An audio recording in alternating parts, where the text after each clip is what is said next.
โรมบทที่11เมื่อเป็นจะอี้แล้วข้าเจ้าจึงถามว่าพระเจ้าทรงทอดทิ้งจนชาติของพระองค์แล้วกะ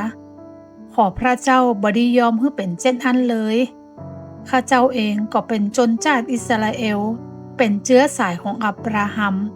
เป็นตระกูลเบนยามินพระเจ้าบ่ได้ทรงทอดทิ้งจนชาติของพระองค์นั้นที่พระองค์ทรงหูล่วงหน้าแล้วท่านบ่ฮู้เรื่องซึ่งเขียนไว้แล้วในพระคัมภีร์กล่าวถึงท่านเอลียากะท่านได้กล่าวโตดหมู่อิสราเอลต่อพระเจ้าว่าพระองค์เจ้าข้าหมู่เขาได้ฆ่าพวกศาสดาพยากรณ์ของพระองค์แท่นบูชาของพระองค์เขาก็ได้ขุดทำลายลงเหียเหลืออยู่แต่ข้าพระองค์คนเดียว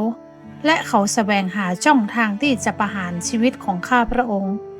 แล้วพระเจ้าทรงตอบท่านว่าจะใดว่าจะ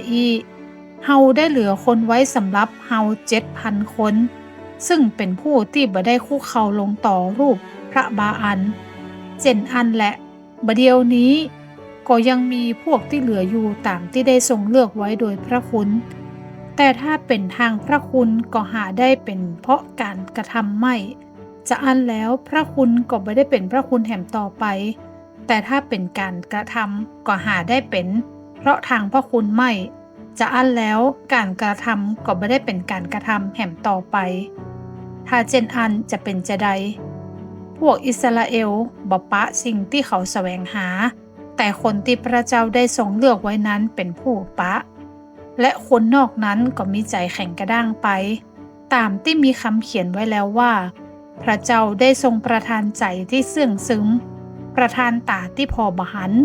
หูที่ฟังบ่ได้ยินแก่เขาจนทุกวันนี้ดาวิดทรงกล่าวว่าขอฮื้อสำรับของเขาทั้งหลายเป็นบ่วงแห้วและเครื่องดัก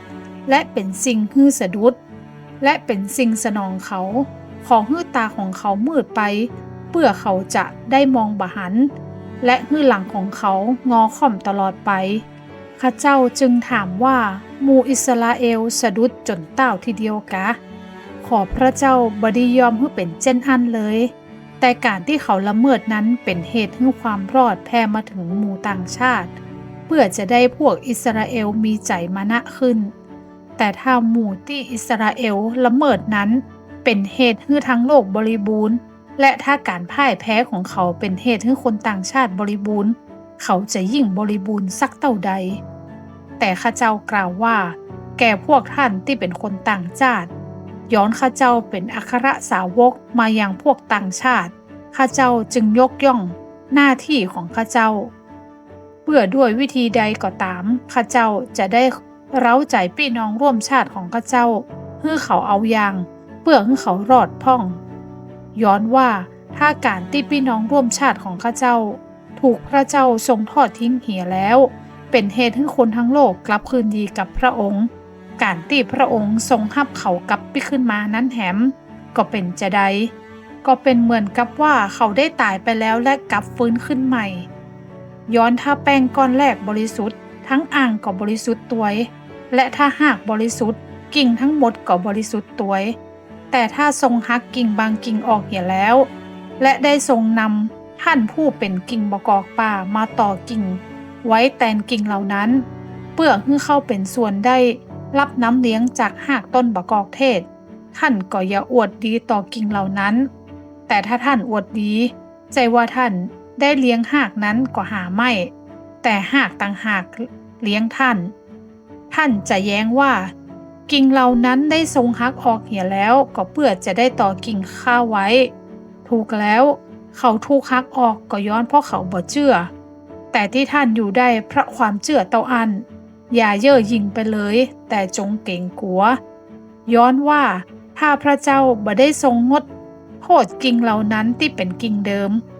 ก็เกรงว่าพระองค์จะบ่ทรงงดโทษท่านเหมือนกัน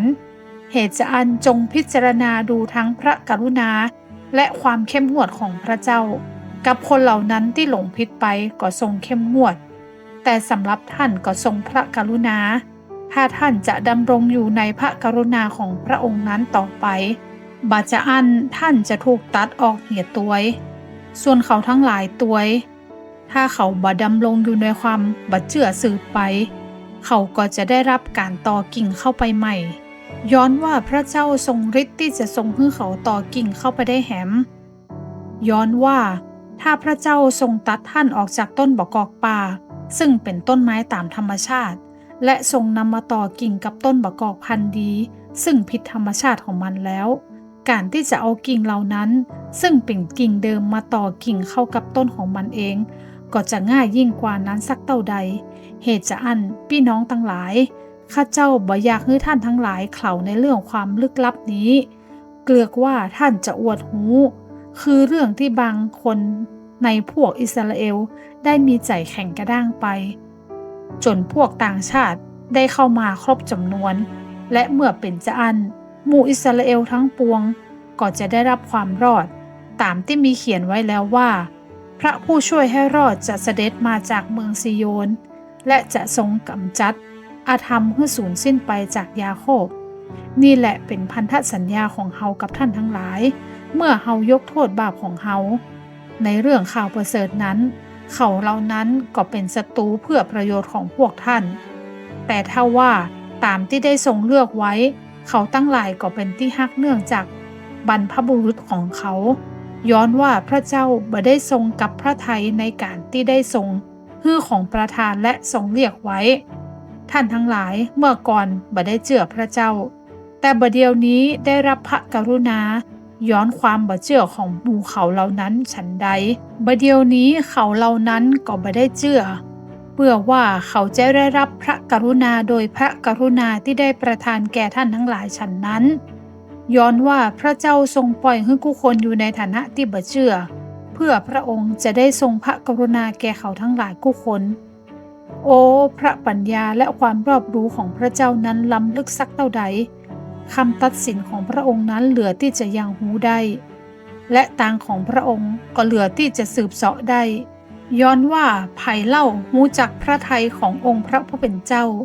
หรือไผ่เล่าเป็นที่ปรึกษาพระองค์หรือไผ่เล่าได้ถวายสิ่งหนึ่งสิ่งใดแก่พระองค์ที่พระองค์จะต้องประทานตอบแทนให้แก่เขาย้อนสิ่งสารพัดมาจากพระองค์โดยพระองค์และเพื่อพระองค์ขอสง่าราศีจงมีแด่พระองค์สืบไปเป็นนิจเอเมน